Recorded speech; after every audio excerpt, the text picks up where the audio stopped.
Marcos 1,14. Todos acharam? Vamos ler então. Ora, depois que João foi entregue, veio Jesus para a Galiléia pregando o Evangelho de Deus, verso 15, e dizendo: o tempo está cumprido e é chegado o reino de Deus. Arrependei-vos e crede no Evangelho. Vamos todos repetir essas frases? O tempo está cumprido. É chegado o reino de Deus. Metanoia. E crede no Evangelho. Vamos lá. O tempo está cumprido. O reino de Deus é chegado. Metanoia. E crede no Evangelho. Olha para a pessoa do seu lado e diga para ela: você não pode acreditar no Evangelho se você não passar pela metanoia. Diga para o seu irmão: aperta o cinto aí que nós vamos subir.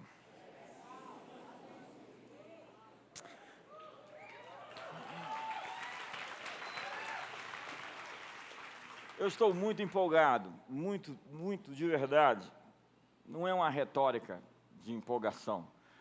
É o que eu estou respirando, é o que eu estou transpirando, é o que eu estou vivendo. Eu creio no futuro. Gostei do que eu vi o futuro. Eu estou correndo para lá. Metanoia, para o sistema religioso, por muito tempo, foi traduzido simplesmente por arrependimento. Arrependimento se tornou uma palavra religiosa, uma palavra pesada, inclusive. Mas a metanoia é mais do que um arrependimento único. Metanoia é um arrependimento contínuo, continuado e sustentado. É manter-se constantemente em transformação, em mudança. Porque quando você parou de crescer, você começou a deformar. Quando você parou de aprender, você começou a se distorcer, perder a sua essência. Todos nós fomos feitos para crescer continuamente, permanentemente. Quando pessoas vêm para a igreja, quando as pessoas param de crescer, elas começam a se tornar pedra de tropeço para aqueles que estão crescendo. Quando você estaciona, alguém vai bater atrás de você. Esses dias eu estava dirigindo lá na Flórida, alguém parou o carro na minha frente. Tem gente parando o carro na sua frente e querendo que você não passe ele, porque ele não quer deixar você avançar mais do que ele. Na verdade, algumas pessoas que te conheceram há 20 anos atrás acham que você é um criminoso por ter avançado e prosperado, e que você devia ficar no mesmo lugar onde você estava. Como ele pôde nos deixar aqui, em Nazaré? Quantos tem uma Nazaré aqui? Quantos tem uma Nazaré aqui? Todos nós temos uma Nazaré. Nazaré é o lugar onde as pessoas vão nos perceber a partir de quem fomos. Há aqueles que vão perceber você a partir do que você é. Mas há pessoas indispensáveis que percebem você no que você vai se tornar.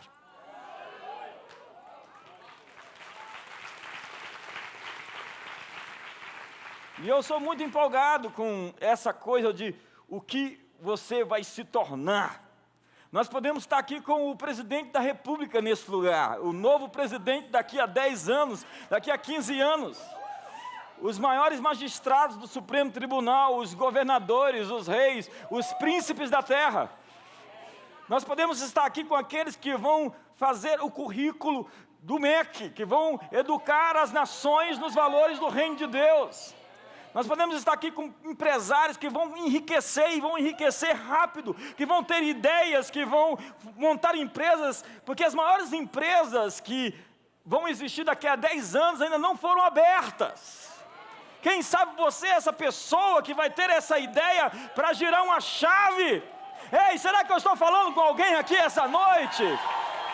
Será que essa mensagem tem algum endereço aqui hoje? Será que tem alguém vivo aqui nesse lugar? Sua linguagem corporal denuncia você. Trate de se manifestar. Eu falo no livro que eu desperto despertadores. Imagina acordar com aquele barulhão. Eu me programei para quando colocar o despertador para tocar, eu acordo antes do despertador tocar. eu sou desse jeito. Eu sempre acordo antes do despertador. O despertador para mim é só o que nós chamamos de margem. É aquela margem de segurança, para não correr o risco. Porque eu sempre acordo antes. Porque acordar com aquele tiririm, tiririm, tiririm, tá certo que tem gente que acorda com funk. Irmão, se você acha que você é infeliz, acredite, tem gente que tem o despertador que acorda com funk. Se você acha que você é uma pessoa infeliz, tem gente que tem o Leonardo DiCaprio assim a foto do Leonardo. Você acha que é uma pessoa infeliz, tem gente que ouve a Anitta. Sua vida melhorou agora. Eu sinto que tem ressinapses aqui. A metanoia está acontecendo dentro de nós. Do nosso interior estão fluindo rios de água viva. Está na hora de avançar, está na hora de acelerar, está na hora de passar a marcha. Para de andar de primeira, irmão. Está na hora de avançar. Esse é um tempo para correr. E se você começar a correr, se prepare, porque você vai aprender a voar. Esse é um tempo de disrupção. Disrupção pode ser perturbação. Toda disrupção causa uma perturbação, uma desorganização, um caos inicial. Quando o Império Romano caiu, tanto Rodney Stark, professor de religiões comparadas da Universidade de Washington, como Alexander Gibbon, que é o primeiro historiador da história moderna, o primeiro autor que escreveu o declínio e a queda do Império Romano, vai dizer que houve um caos, porque houve ausência de governo. Houve desordem. Ele falou que foi a religião e a barbárie. O que substituiu o Império Romano não era nada melhor do que o Império Romano. Mas progressivamente foi se estabelecendo novos governos. Entenda que para surgir o novo, o velho tem que desaparecer.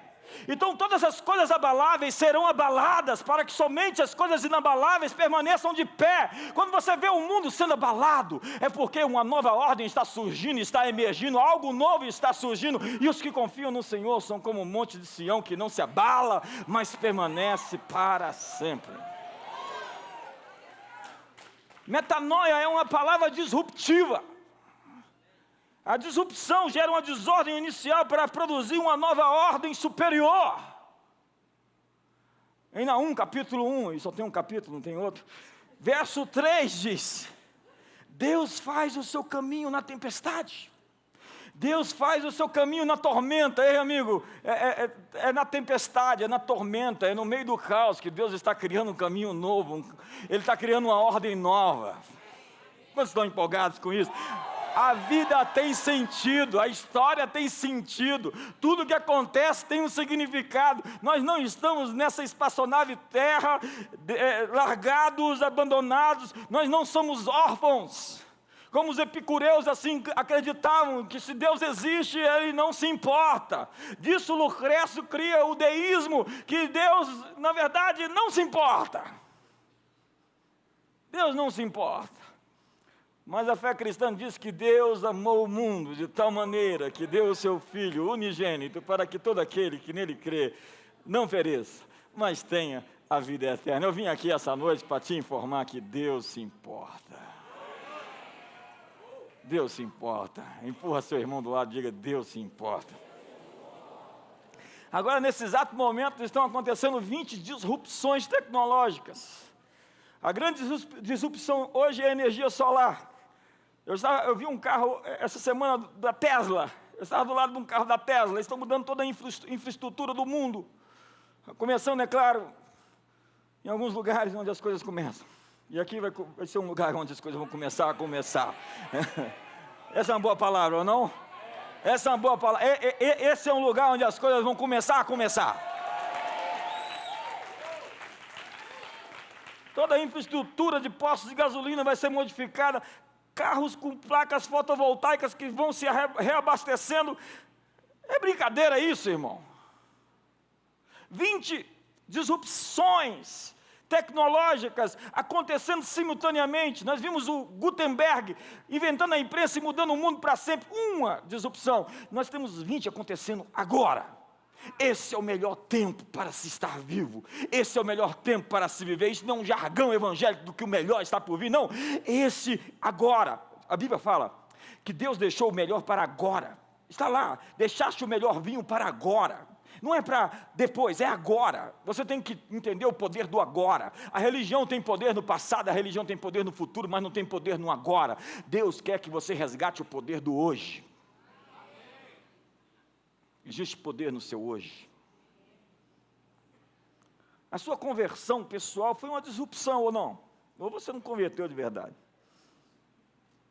Mudou tudo. Mudaram até os amigos. Mudaram. Tudo à sua volta ficou perturbado. Nós temos que entender a origem das ideias. Senão nós vamos viver enxugando gelo. Viver malhando em ferro frio. Para você entender marxismo cultural, você tem que entender a escola de Frankfurt. Para você entender Marx, você tem que entender Hegel. Se você não entender a origem das ideias, você não vai entender quais foram os movimentos que criaram o mundo em que nós pisamos, em que nós vivemos. Esse é um livro que fala sobre a origem das ideias. O princípio, a Bíblia diz, no princípio era a ideia, e a ideia estava com Deus, e a ideia era Deus. A ideia. Deus tem boas ideias. Ei, eu vim aqui para te dizer que Deus tem boas ideias sobre você. Ei, essa é uma ótima notícia, Deus tem boas ideias sobre você. Ei, Deus está pensando coisas boas sobre você. Onde é que está isso na Bíblia? Está lá em Jeremias, eis que eu vos digo que pensamentos tenham a vosso respeito, pensamentos de paz e não de mal, para vos dar um futuro e uma esperança. Deus está pensando coisas boas ao seu respeito. Ele está pensando as melhores coisas acerca de você, sobre o seu futuro, sobre os seus filhos. Se você está tendo ideias ruins, essas ideias não são provenientes do Pai das luzes, de onde procede toda boa dádiva e todo bom perfeito. Você está tendo ideias de outra origem. Entenda a origem das suas próprias ideias. Olhe para o seu irmão assim com um tom sombrio e fala, entenda a origem das suas ideias. Hoje eu vim aqui para liberar bombas de pensamento com efeito disruptivo. Ideias são bombas. Ideias, veja que o 2 Coríntios capítulo 10, verso 3, diz assim, você já decorou, não precisa nem ler, né? Porque embora andando na carne, não militamos segundo a carne, porque as armas da nossa milícia não são carnais, mas poderosas em Deus para destruir fortalezas, desfazendo sofismas e toda altivez que se exalta contra o conhecimento de Deus, levando cativo todo o pensamento à obediência de Cristo. Veja se isso não é uma zona de guerra, onde está acontecendo colisões estão acontecendo. Veja se não é um lugar onde está a grande guerra da sua vida está acontecendo aqui, ó, na sua cabeça, no seu sistema de crenças. A pergunta é, quais as mentiras que você está acreditando? Quais são as ideias que você aninhou no seu sistema de crenças que não tem a ver com a realidade que Deus planejou para você? Entenda que quando Jesus surgiu, um mestre na Galileia, na Judéia, em Israel, dizendo, ama o teu próximo como a ti mesmo, era uma ideia muito disruptiva. Porque, querido, amar o teu próximo era uma agressão. Imagina, fala para um judeu que está sendo ocupado pelos romanos, abusado sistematicamente, pastor Marinho. Ama o romano. Fala para um romano, que era o abusador, o violentador, ama o escravo, já que metade do império era escravo, porque eles dominavam, colonizavam e escravizavam. Ele está dizendo, ama o escravo. Agora fala para o escravo, ama o grego. Fala para o grego, ama o bárbaro. O grego odiava o bárbaro, todo mundo se odiava. As mulheres não eram respeitadas e não tinham dignidade. Receberam dignidade por um mestre de Nazaré, que olhou para elas como ninguém olhou antes. E lhes deu um papel que ninguém tinha dado antes. A civilização ocidental judaica cristã foi construída sobre valores bíblicos de liberdade de expressão, dignidade humana. Vai em alguns lugares onde o evangelho não chegou e veja se o homem tem dignidade. Em lugares da Índia, as pessoas morrem e se justifica morrer porque elas vão reencarnar. Então, já que eu vou morrer e vou reencarnar amanhã, então morrer não é uma coisa trágica. É trágico desde quando você morra sem cumprir o seu destino e o seu propósito, aquilo para o qual você foi feito. Mas quando nós vivemos em num universo pagão, onde as ideias que nós assimilamos como cristãs têm o destino como um Deus, numa perspectiva fatalista, de que nós não podemos mudar, estamos simplesmente presos no roldão da história, amarrados numa carroça, e nós não podemos escolher, tomar decisões, ou seja, nós não somos protagonistas da nossa história, nós somos simplesmente figurantes na história de alguém. Nós não podemos fazer a hora veio e a gente ficou impotente, nós somos vítimas. Ei, Jesus veio ao mundo para dar a você o poder sobre você mesmo, o poder para fazer escolhas que vão definir o seu futuro, e o futuro da sua família, e o futuro das próximas gerações. Essa é a grande revolução do Evangelho, dá autonomia a cada homem, dizendo que ele é livre. Livre para escolher, tomar decisões e fazer a diferença e conquistar espaços. Eu acho que essa é uma ótima palavra, irmão. Eu acho que essa é uma boa palavra. Reverendo Euler, ama o teu próximo como a ti mesmo, há 2000 anos atrás era piegas, ridículo, sentimental. Era uma coisa assim, o que esse cara está falando, gente? Hoje para nós é senso comum. A gente pode até não amar o próximo, né? Mas a gente sabe que tem que amar as pessoas. Porque a gente aprendeu uma tal da parábola do bom samaritano, que a gente tem que socorrer as pessoas, ajudá-las quando precisam. Porque o Evangelho, ele é como 3 medidas de fermento que vai levedando a massa, ele entra, ele não pede licença. E ele entra onde não é convidado, ele entra nos porões do palácio.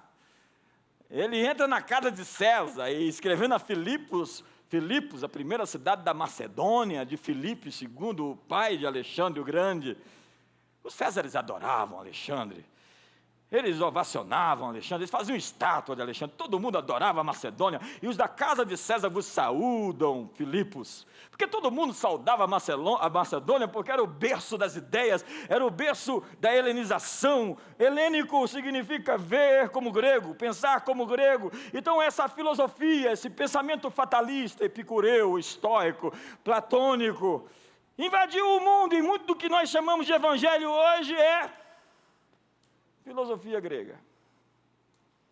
E tem gente que pensa como cristão, mas é só um cara com a mente pagã.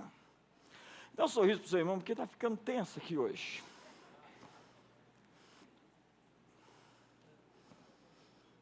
O Evangelho continua sendo loucura para os que se perdem, mas é o poder de Deus para a salvação daqueles que creem, porque a loucura de Deus é mais sábia do que os homens, e a fraqueza de Deus mais forte do que eles. Metanoia começa com a demolição das estruturas dos pensamentos.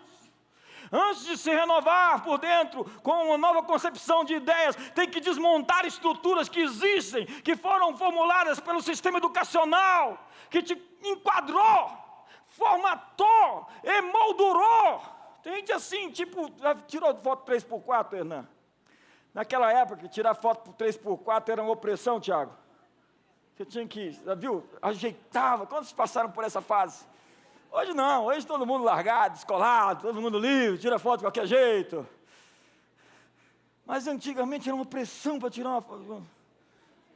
A religião é desse jeito, ela te deixa assim, sabe? O sujeito pensa que é um cristão, mas às vezes ele é só um empacotadozinho. Formatado. Obtuso. Cabecinha de alfinete, pensa assim, enviesado. E o pior é que ele se acha, não pode brincar de pique-esconde, ele se acha.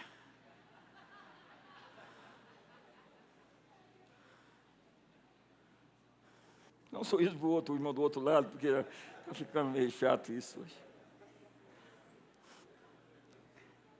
Você sabe o que é metanoia? É uma verdadeira cirurgia cerebral. Quando eu comecei o processo de metanoia, que começa com a conversão, começa com o novo nascimento, começa com o arrependimento, mas é um arrependimento sustentável, a minha mente dava estralo. Eu sentia áreas do meu cérebro assim, mexendo, porque é isso que acontece. Isso é neuroplasticidade. Hoje a gente tem como explicar essas coisas. Os seus pensamentos fazem o seu cérebro. A Caroline Leaf, que vai estar aqui, que é referência de neurocientista para o mundo inteiro, ela vai falar que seus pensamentos, eles são sinais químicos que têm uma presença física. Ela vai falar de epigenética. O seu sistema, a sua fita genética, ela é um sistema zipado, que quando você decide, ele se abre e se modifica. Você não está determinado geneticamente. Suas escolhas são mais poderosas do que qualquer genética que você herdou. Acabou o fatalismo. Vamos sepultar o Zenão dos estoicos. Século III a.C. foi um momento assim disruptivo. Foi um momento assim, ponto de inflexão no mundo. Está ali, Academia de Platão, Aristóteles, estoicos, epicureus, tudo surgindo no mesmo tempo. E o que a gente vai ver com o budismo, o hinduísmo, uma influência decisiva do pensamento helênico. Uma influência colonizadora cultural. Os gregos eram colonizadores culturais. Até que chega um tal de apóstolo Paulo na Macedônia. Um varão, um anjo aparece para ele e diz: passa a Macedônia. Passa a Macedônia, amigo. Aquele capítulo 16 de Atos foi o início de uma revolução que chegou até nós. Um ponto de inflexão onde nós somos o que nós somos a partir do momento em que um anjo apareceu para um homem obsessivo, obstinado, pronto para morrer por aquilo que ele dizia acreditar. Passa para a Macedônia. Foi o momento pico, máximo, o suprassumo de uma transformação que se acometeu sobre o mundo, onde Deus estava dizendo ao apóstolo Paulo: colonize os colonizadores. Forme a opinião dos formadores de opinião. Tenha influência sobre as pessoas que decidem, as que se sentam na mesa. Algumas pessoas vão, através da teologia da missão integral, tentar evangelizar os pobres, e nós temos que fazer isso. Mas nós vamos levar muito tempo para transformar o mundo, se nós tivermos uma visão de transformar o mundo de baixo para cima.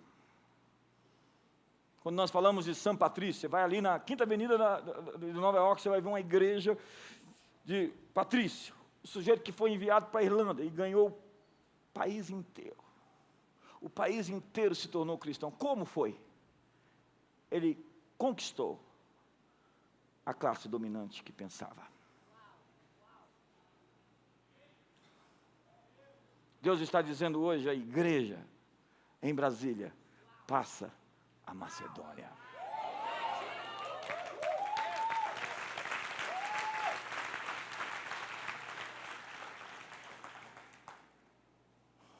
Eu tinha dores na região do cérebro, estalos. A neuroplasticidade ensina que seus pensamentos fazem seu cérebro dilatar ou murchar. Entenda que seu cérebro não consegue separar o que é real e imaginário. Se você imaginar uma coisa e acreditar nela, seu cérebro vai mandar a informação para o seu corpo de que... Você pode imaginar um perigo e o seu cérebro vai disparar. A amígdala vai ficar em estado de alerta o tempo todo. E reações químicas começam a te intoxicar. E você entrou em um estado depressivo porque você acreditou numa série de mentiras que o diabo falou para você. Mentiras imaginárias, não reais. 95% de todas as coisas que você se preocupa nunca vão acontecer com você. Eu digo 99%. Ou seja, você está se preocupando à toa, perdendo cabelo à toa. No meu caso não é outra coisa. Alguém apostou que eu ia ficar careca sem cabelo há 10 anos atrás. Apostou e perdeu. Eles ainda não foram arrebatados todos. Tem gente que vai sendo arrebatado aos poucos, né? O arrebatamento vai acontecendo aos poucos.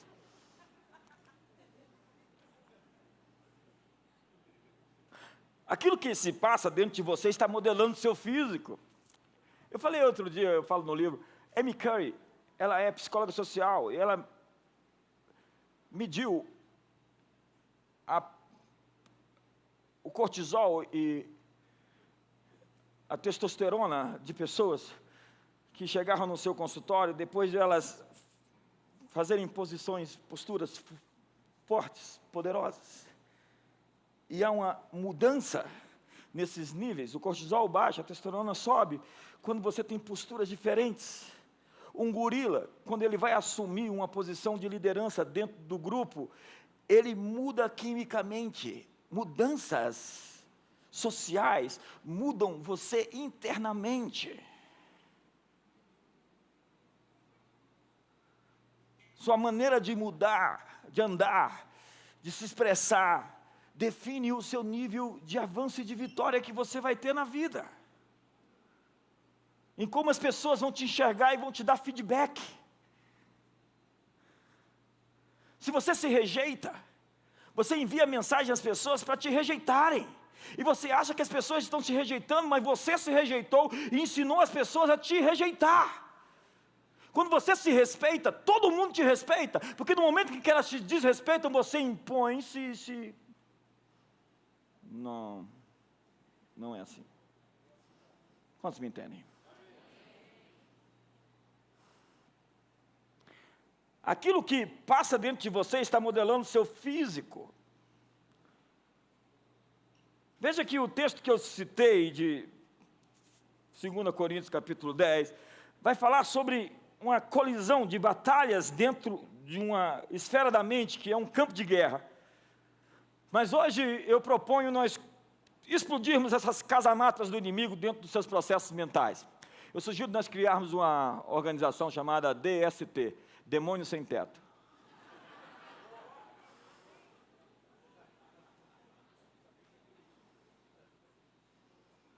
Eles não vão mais habitar no seu sistema de crenças. Não vão fazer mais você enlouquecer. Pensamentos são bombas de demolição das fortalezas. Algumas ideias que surgem mudam completamente você, sua visão de mundo. Eu quero te dar rapidamente algumas aqui, bem rápido. Primeiro, a bondade de Deus nos leva ao arrependimento. É Romanos 2,5, eu estou citando um texto da Bíblia. A bondade de Deus nos leva ao arrependimento. Não é o contrário, pastor Salles. Não é o arrependimento que nos leva à bondade de Deus. É a bondade de Deus que nos leva a se arrepender. Em suma, Deus é tão bom conosco, que nós vamos cair a ficha de repente e falar assim, eu não posso ficar continuando a fazer isso, porque eu tenho sido tratado com tanta graça.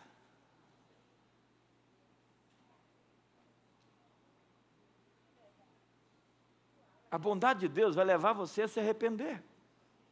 Deus vai te tratar com tanta bondade que você vai ficar com vergonha de ser mal. Eu acho que essa é uma boa palavra.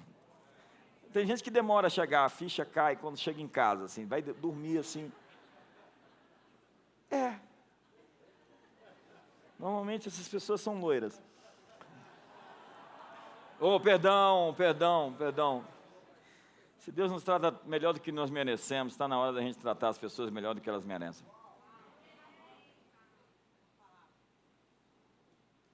Ei, acabou o olho por olho e o dente por dente, ok? Agora é dar às pessoas mais do que elas merecem, porque é assim que Deus tem feito comigo e com você. E essa graça de Deus vai superabundar, vai transbordar, vai ser maior na sua vida. É claro que a sua insistência no erro pode trazer uma correção, e a correção não é castigo, é ajuste. A ideia mais revolucionária é que Deus pode mudar você não pela ameaça do castigo, mas pela sua bondade. Não é o arrependimento que traz a bondade de Deus nesse caso, mas a bondade de Deus que traz consigo a disposição de mudar. É o reforço positivo do Martin Seligman. E eu não vou falar sobre isso, ler o livro. É uma ressinapse. É o conceito de graça na nova aliança. Antes você obedecia para ser abençoado, agora você é abençoado para obedecer. Antes era se atentamente me ouvides, seguis meus mandamentos, sereis benditos ao entrar, benditos ao sair. Agora é, sereis benditos ao entrar para obedecer os meus mandamentos. Sereis benditos no campo e na cidade para obedecer os meus mandamentos. A graça fez uma troca, a lei exigia, a graça concede.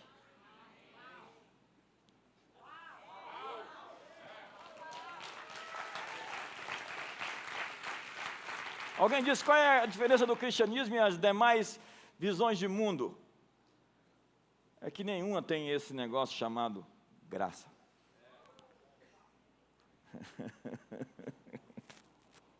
A graça é enlouquecedora. Eu falo assim, ele não merece tanto. Eu conheço, eu sei que ele não merece tanto.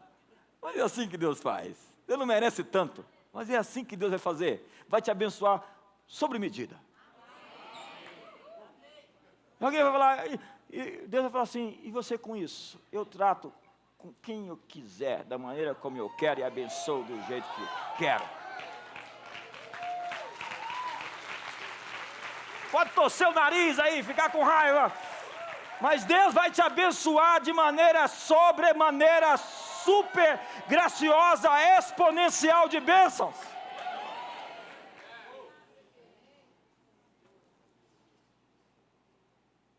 Essa coisa do Evangelho é tão escandalosa, essa graça de Deus é tão escandalosa, porque o autor Hebreus diz, como nós podemos recusar ou ignorar, desprezar tamanha salvação? Bispo Gerson Berbete. Como é que tem pessoas que ainda recusam o Evangelho, Robinho? O maior presente que Deus deu a todos, e as pessoas dizem, não quero, eu sou bom demais para a igreja, eu sou bom demais para Jesus, eu sou bom demais para Deus. Continue sendo bom demais para Deus. O Evangelho é isso. Deus nos oferece algo irrecusável e os que não o recebem são indesculpáveis. É a linguagem de Paulo aos Romanos, são indesculpáveis, porque os atributos de Deus são reconhecidos claramente na sua criação, pelo meio das coisas criadas. Os céus manifestam a glória de Deus, o firmamento anuncia a obra das suas mãos. Tudo fala sobre Deus. Olhe para a natureza e veja a beleza. Quem está por detrás disso tudo? O microcosmo, o macrocosmo. Se você acredita na teoria da evolução, faça o seguinte, vá no dia das mães, no zoológico, e leve um buquê de flores à sua mãe macaca.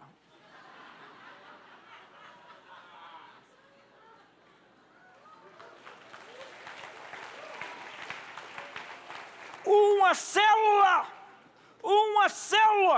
uma única célula desmonta toda a teoria da evolução. Como é que uma cidade industrial em miniatura, com toda aquela organização, pode ser um acidente?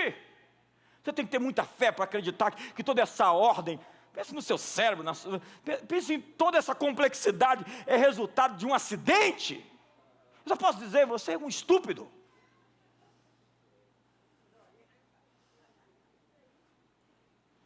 Tá bom, não vim aqui ofender ninguém. Como é que alguém pode rejeitar um presente tão impressionante? 2 males fizeram o meu povo, deixaram a mim o manancial de águas e cavaram para si cisternas rotas que não retêm as águas. João 3,16 diz, Deus amou o mundo de tal maneira que deu seu único filho para que todo aquele que nele crê não pereça, mas tenha a vida eterna. E o verso 17 diz, porque Deus enviou o seu filho ao mundo não para que julgasse o mundo, mas que o mundo fosse salvo. Ele não veio julgar. Verso 18. Quem crê nele não é julgado, mas quem não crê já está julgado, porquanto não crê no nome do unigênito Filho de Deus. Verso 19. E o julgamento é esse, a luz veio ao mundo e os homens amaram antes as trevas que a luz, porque as suas obras eram más. Porque todo aquele que faz o mal aborrece a luz e não vem para a luz, para que as suas obras não sejam reprovadas. A Bíblia diz que um dia o segredo dos corações dos homens será exposto. Tudo exposto. Nós estamos caminhando para um mundo de total transparência. Nesse novo mundo, Não dá mais para se esconder, não tem neutralidade. Ou vai ser muito bom, ou vai ser muito ruim. O santo será mais santo, o profano será mais profano. O mal será mais mal. Você já percebeu que o mundo já não tem mais centro, ele é polarizado? A consumação dos séculos, os joios separados do trigo, os bons peixes separados dos maus peixes. Segunda bomba de pensamento. A alegria é uma coisa séria. Diga ao seu irmão, a alegria é uma coisa séria. Veja, a gente tem um ponto de inflexão na história com Agostinho de Hipona, século IV. O evangelho já estava sendo atacado pelo helenismo. E Agostinho larga a esposa, larga a família, se torna um monge. Por quê? O que está por detrás disso? Quem fez isso antes? Que ideia foi essa? Ora, os gregos antigos acreditavam que o universo material é mau. Então a riqueza é ruim. Desconfie de quem tem dinheiro. Como é que você pode ficar preso? O universo material é mau. Então, casamento é ruim. Faça um voto. Fique solteiro. Vida comunitária é inferior à vida separada como um monge. Entenda que a raiz dessa ideia não é cristã. É pagã. Deus fez o universo material bom. E Deus disse, é muito bom. A visão judaica cristã é que Deus fez tudo isso para que seus filhos desfrutassem. Imagine toda essa beleza, para quê? Todos esses sabores, todos esses tons, sobretons, designs. Ei, o Criador do universo não é um ser mal-humorado com uma barba e um pedaço de pau em cima da montanha querendo bater em você. O Criador do universo, Ele criou um mundo cheio de cores, de beleza, de estética, de maravilhas, um universo maravilhoso. Como dizia o Louis Armstrong, what's a wonderful world. Que música, que mundo é esse? Paulo disse, tudo é vosso. Vós sois de Cristo e Cristo é de Deus, e todas as coisas existem por causa de vós. Essa coisa de se ausentar do prazer, é claro que se entregar a prazeres irresponsáveis vai causar mais dor e sofrimento a longo prazo. Mas essa coisa de abdicar do prazer, por uma vida solitária, um ermitão na montanha, foi isso que Jesus fez? Jesus sentou na mesa e riu? Jesus sentou na mesa e brincou? Jesus era amável com as crianças? A Bíblia diz que ele exultou no Espírito. A palavra exultou ali é que ele manifestou uma profunda alegria.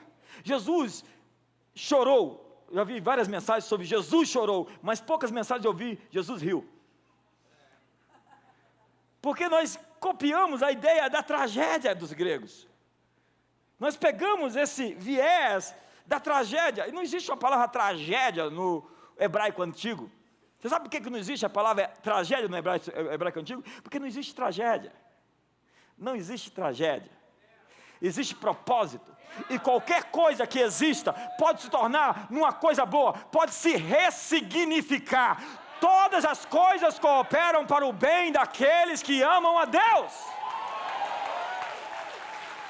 A pior coisa na sua vida pode se tornar a melhor coisa. A pior coisa foi Deus crucificado numa cruz, Jesus morto na cruz. A melhor coisa que me deu a redenção e a salvação. A pior coisa da sua vida vai virar em seu favor. Já está acontecendo. Agora. Agora. Diga para o seu irmão, o que é contra você será a seu favor. A salvação, portanto, não significa nos livrar desse mundo. Veja o gnosticismo presente nos nossos cânticos, de nos livrar desse mundo. Porque esse mundo é mau. Eu acho que eu apertei a ferida de alguém aqui hoje. Então a nossa vida se resumiu para a eternidade. A gente vive esperando o outro mundo.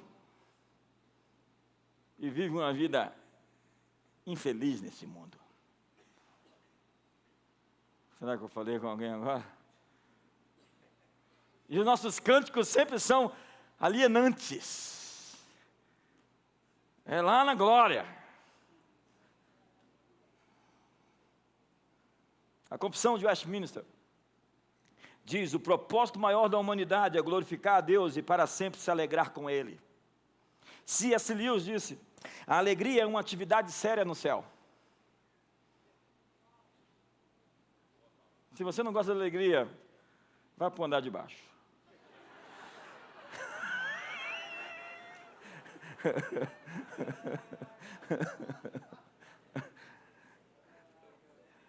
Salvação é mais do que ser livre do andar de baixo.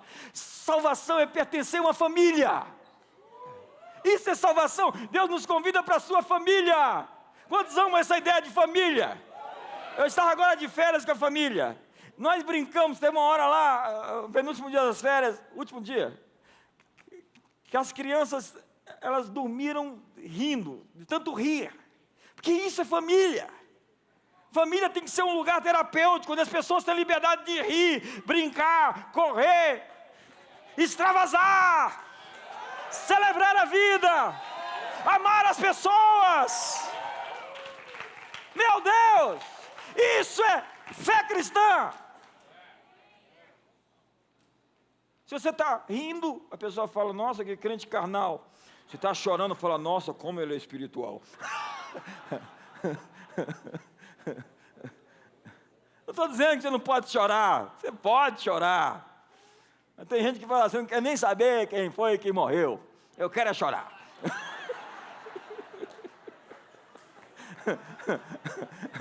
Tem gente que está procurando um momento para te consolar. Ele só espera a hora de ver você mal para poder te consolar. Quando você está feliz, ele fica. Mas se você está mal, ele... Cuidado. Esse diabo aí tem nome. Deus nos criou para nos regozijarmos nele.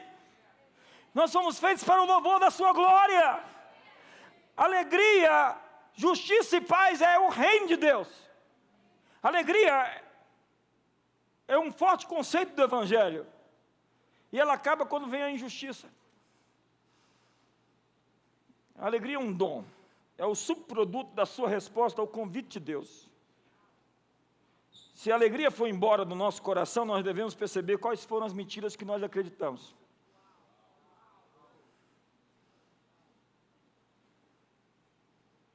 Porque nossas ações têm base em duas raízes: medo ou amor.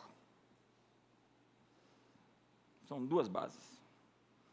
Quando você fica com medo, você pode se tornar um manipulador. E de profeta para bruxo, é só cruzar uma linha. Tem gente que começou com Deus e está terminando do outro lado. Nós deveríamos ser conhecidos pela nossa alegria. A Bíblia fala assim: nós somos o povo que conhece os vivos de júbilo. O povo que anda na luz da sua presença. Estarmos com Ele em intimidade significa uma troca que expressa uma alegria. A família deve ser algo divertido. E eu podia falar muito sobre isso, mas isso é só uma mensagem. Eu termino falando... Está elegante hoje você? Diferente. Metanoia. Eu vou terminar dizendo: você está lutando as batalhas que você foi feito para vencer.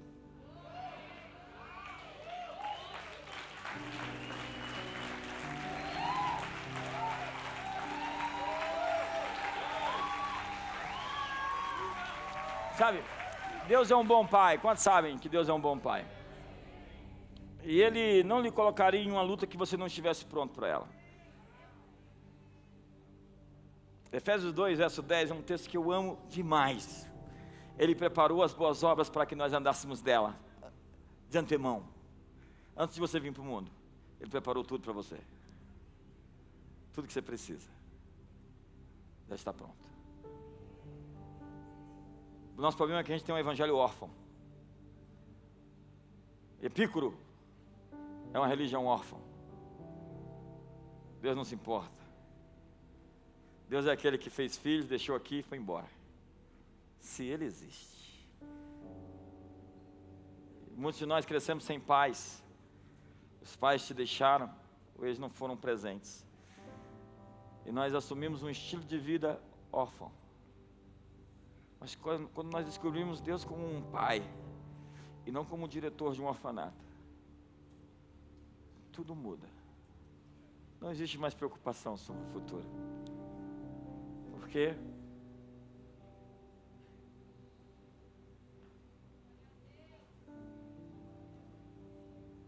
Porque Deus se importa.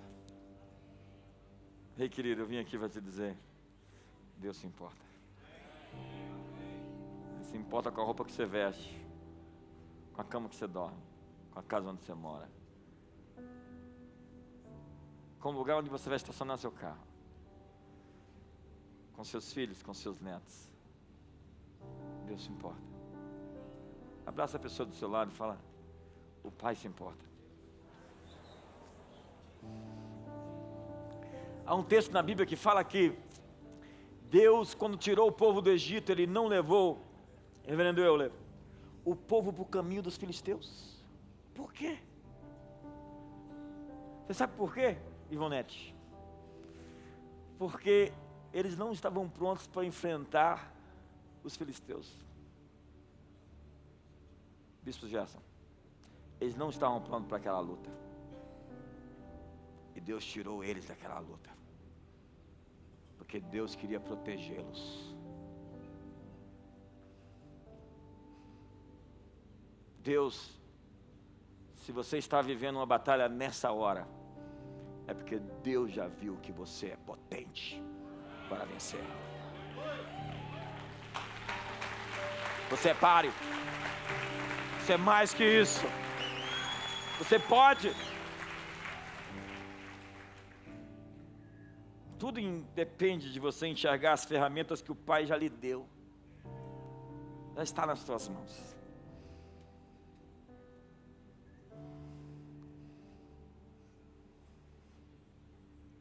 Fique de pé.